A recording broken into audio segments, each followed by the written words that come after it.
Today. The topic is establishing a minority franchise, and we have with us to talk about establishing a minority franchise, Mr. Roland Jones. And Mr. Jones, let me again thank you for coming by and giving us the kind of information that you're giving us, because I think that some of the things that you're talking about, and a lot of folks never consider how very, very important they are in terms of having a desire to establish a franchise. Let's pick up where you left off. Well, let's see, where did I leave off?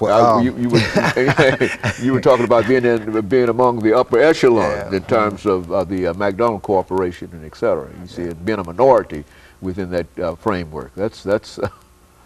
Well, being a minority during that time is certainly different than being a minority now.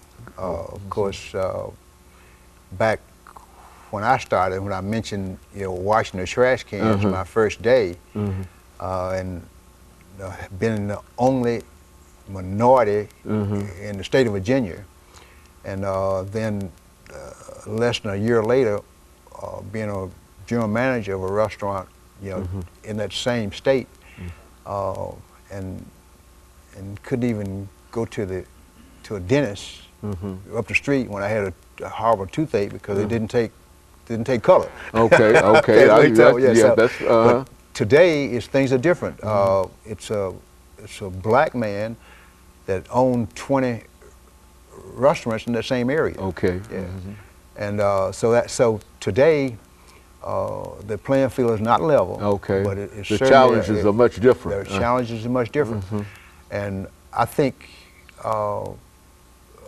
minorities bring a lot to the table because it brings diversification of thought. It brings diversification in terms of connection with the consumer base.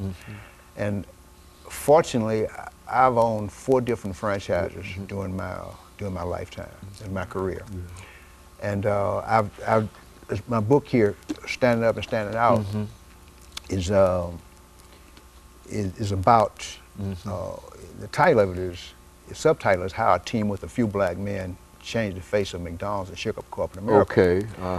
And it is about the collaboration and teamwork that took place among a few black men. All right.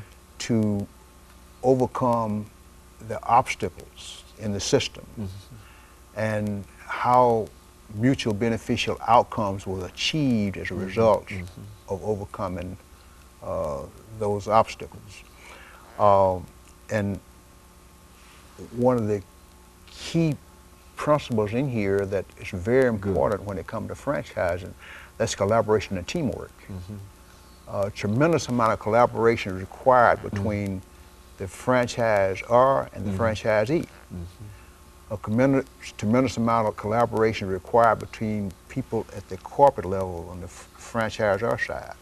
A tremendous amount of collaboration is required among fellow franchisees because they do have, corporate marketing and purchasing associations for the various marketplaces. And as far as the getting into it and getting into the little political aspects of it, that's touchy. If you're not political, sometimes that's not the way to go, because there's politics in particularly the larger franchises. They don't always start that way, but they grow into that. And a larger franchise is good. I mean, those that have been around and established, they're very good, but they're political. Yeah, political. You have to give up something to get something. Where the smaller ones, you don't get the kind of service, and you have to work a lot harder in. But there's another book I have here, and I think it's very important. I mean, this, of course, Stand Up, Stand Out is my book. I recommend that to anybody. And it's well worth recommending. I've read it.